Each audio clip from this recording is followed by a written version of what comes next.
This is a green text of violence, greed, lies, love, sex, conspiracy, death, and chocolate. This is a story of the time I sold chocolate in high school. Be me. Grew up in a low-income family. Beginning of freshman year, school is organizing a trip to Europe next year. $3,200. I want to go. School offers fundraiser by selling chocolate bars from local candy business. No one but me fundraises because all the other kids are rich fags who have the trip immediately paid for. How it works is that you buy chocolate at 50 cents each. The money you spend is transferred to your trip account. Then you sell it for $1 to make it back. So it's $1 chocolate and you make 50 cents for each one sold. There were 5 flavors: milk, peanut butter, caramel, pretzel. Time to get to work. Buy a box of chocolate and start selling it around the school. It goes well. Sell the entire box within 3 days. Then another and another. By the end of the month, I'd sold 10 boxes. Then, fortune strikes. School shuts down vending machines for health wellness reasons. No one can buy snacks from anyone from school. Everyone turns to me for their snacks. Profits through the roof. Hell yes.png. Raise $1,000 in 3 months. At this rate, I'll have the trip funded in no time. I should mention how I get the boxes. At first, the teacher who was organizing the trip kept a whole bunch of boxes in his office, and I would pick up what I needed. But eventually I grew out of this method, and after I got my license, I would take my dad's truck and buy chocolate by bulk and store them in my cold basement. I would also keep the chocolate I would be selling in a mini fridge to be cold when I start selling. A true businessman. So I keep selling. October, and I'm with the 8 out of 10 selling her some chocolate. We'll call her Abby. Hey Anon, are you going to homecoming? No, I don't think so. Why? Oh, no reason. Pick up signals. Are you going? I don't know. I mean, I have a group, but no one is going with me, you know? Yeah. Do you want to go to homecoming with me? She smiles. Of course. Chocolate just gave me a date. Go to homecoming. Enjoy myself, and so does Abby. We start dating. Chocolate gave me a girlfriend. After a month of dating, I convince Abby to sell chocolate on my behalf as well. Now I have my friend, Abby, and Hugh employed to my chocolate business. So we continued selling chocolate for the rest of the year. At the end of the year, I made $16,340. Wow.wav.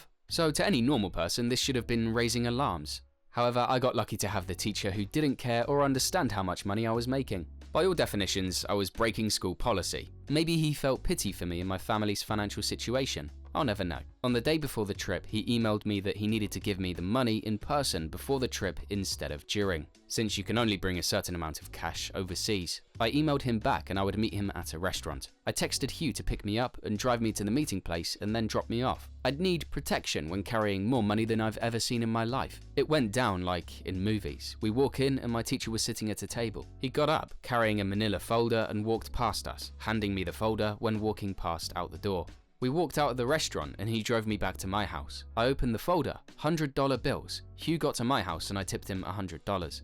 Thanks, boss. Am I a mob boss now? The next day, I bring $400 in cash for the trip and I go to Europe. It was a fun trip, went to multiple countries, and I'm glad that this was my first vacation. Although I wish my family could have afforded it. I came back with gifts for my family and a beautiful amber necklace from Krakow for Abby.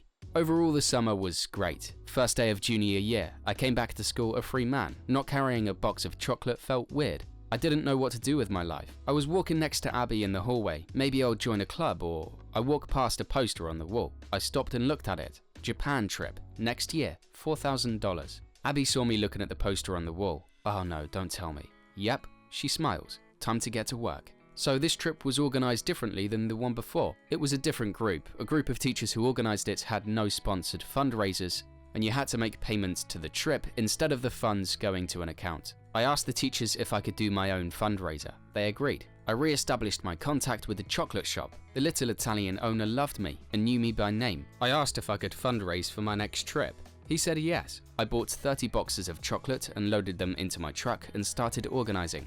So I knew I had a good thing going here and that I could make huge money, but I needed to expand my market. I first go to people I know in other schools to see if they want to work for me. I get 3 guys from 3 different schools to work for me. Next, I expand the delivery system. I get Hugh to go and ship chocolate to my house every other day. I then finally turn my basement into my chocolate HQ. Boards filled with numbers and boxes sold and who has what amount of boxes. Chocolate boxes are placed out by flavor on fold-out tables, waiting to be sold. The guys would call me when they needed chocolate and I would have a box waiting for them behind my house in the morning. I paid everyone who worked for me by the amount of boxes they sold in 2 weeks. I continued to pay Hugh in peanut butter chocolate because cocaine pays. This goes on for months. I'm running a full-out chocolate business out of my house and I'm making tons of money. I have enough money that I start to pay for groceries and other stuff for my family. They are grateful, and they turn a blind eye to my chocolate empire I'm growing. Soon, I sell over $10,000 in chocolate. Damn. I keep most of it as I'm not a big spender. Competition comes. The most popular girl in school starts selling chocolate for her trip to Japan. She's a 10 out of 10. The frick? She is taking serious business from me, leaving me with almost nothing. I think over my options. Light bulb. I do the math. It'll work out. I go up to Cutie Pie. She smiles. Want to buy some chocolate? Put on most Chad voice. No, but I want to offer you something. She looks at me puzzled. I want to fund your entire trip. She looks even more puzzled. What? I hand her a wad of cash. 4,000. She's beaming. Really? Only if you sell for me. She nods her head. Anything for the cash. She snatched the cash out of my hand. I now have the most popular girl in school working for me. Nice. Junior year ends and the grand total is $20,000. My investment in Cutie Pie worked. She's one of my biggest sellers. Over the summer, my employees and I become an actual friend group. We hang out, go camping, the works. Summer ends and we are ready for our last year selling together. We get a letter in the mail about new school policy. No eating in the halls or classrooms. No peanuts or nuts of any kind. Shit. We gather to decide what to do. We decide to go underground. We hide chocolate in our backpacks and sell in the shadows. The demand for snacks is greater than ever, and dealers for snacks start popping in. Most we pay off to stop selling. The good sellers we hire.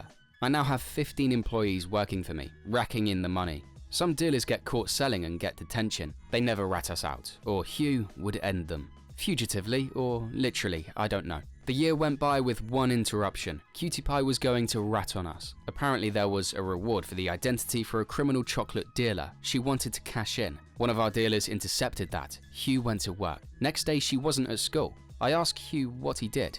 I didn't do anything, boss. She was in a car crash. He smiled. Cutie Pie was in hospital from a car T-boning her. Head trauma. Doesn't remember anything at all. Turns out that Hugh bought a used car under a false identity and followed her till he had the perfect time to strike and ram into her. He doesn't have a scratch on him. I pay him with a box of peanut butter chocolate bars. Eventually they caught on to scheme, but it was too late. It was graduation time and the end of selling. I sold 101,381 chocolate bars in my high school year. That's $50,000. I kept about 30,000 for myself, went to Japan, and I loved every moment. Me and girlfriend go to business school together. I can pay off most of my school when I graduate. Hugh runs a gang selling illegal goods. My friends all in some way go into business field. I ran a chocolate syndicate as a mob boss. I was an employee, a lover, a boss, a friend. Chocolate changed my life for the better, and I can't wait to see what the future holds. I'm open for questions if anyone wants to know anything about me or my old business.